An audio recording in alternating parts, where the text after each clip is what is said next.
Russian President Vladimir Putin recently asserted that Russian forces have seized the strategic initiative in the ongoing conflict in Ukraine. In a public address, he stated that approximately 5,000 square kilometers of territory and over 200 settlements were liberated during 2025. Putin commended the troops for their bravery and acknowledged the Russian defense industry's role in providing advanced weaponry. He further claimed that Ukrainian forces were in retreat across the entire contact line and cautioned that any strikes on Russian territory would not change the war outcome.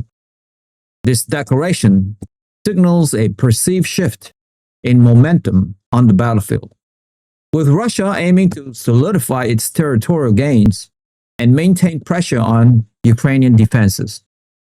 In a move to intensify operations against Ukraine, President Vladimir Putin announced a significant enhancement to the Russian military, including the deployment of new weapon systems. He reiterated claims of Ukrainian forces withdrawing in several areas and the liberation of over 5,000 square kilometers this year. Additionally, Russia reported the capture of 2 more villages in Ukraine's eastern and southern regions. As winter approaches, Russian military activities have reportedly increased.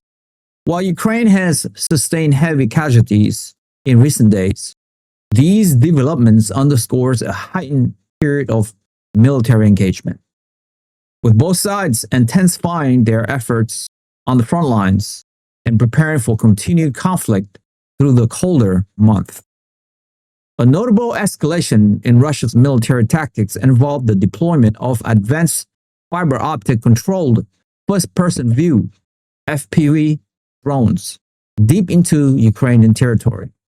The city of Kramatorsk experienced a precision strike, marking the first recorded use of FPV drones in eastern Ukraine since the conflict began. These FPV drones utilize long fiber-optic cables for operation, making them resistant to electronic jamming and terrain interference. Unlike traditional radio-controlled drones, their extended range, now exceeding 25 miles, poses a risk to civilian areas and expand the operational depth of the front line.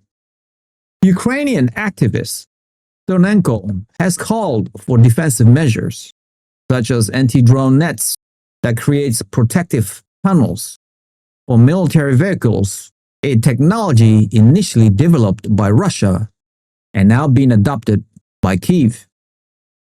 This technological advancement in drone warfare highlights the evolving nature of the conflict and the need for adaptive defensive strategies.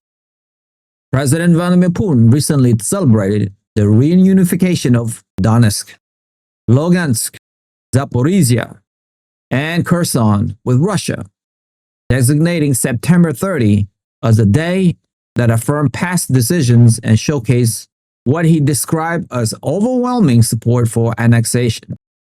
Putin reiterated that Russian forces hold the strategic initiative in Ukraine, pointing to the liberation of nearly 5,000 square kilometers and hundreds of settlements in 2025, and emphasizing the defense industry capability to meet military requirements for advanced weapons and equipment. He acknowledged Ukraine's ongoing counterattack, including drones and missiles strikes targeting Russian infrastructures, but maintained that these actions would not alter the war's trajectory. Furthermore, Russian forces achieved a significant capture in Zaporizhia, Ukraine, acquiring a rare British-made Husky armored vehicle. Reports from the Russian Ministry of Defense indicate the vehicle struck a mine near Novoivanovka, resulting in casualties among Ukrainian soldiers.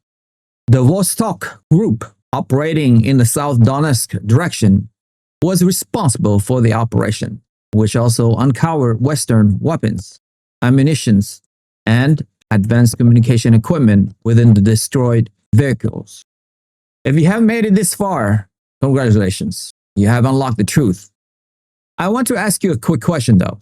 With Russia claiming a major territorial gain and introducing new, difficult to counter drone technology, does this mark a permanent shift in momentum on the battlefield? Or is this a phase that Ukrainian forces can eventually stabilize and reverse with sufficient Western support? Join the debate. We want to hear your insightful opinion on where this is all heading in our community. Share your thoughts in the comments below. Like the video, hit the notification, and most importantly, subscribe. I'll see you guys in the next one.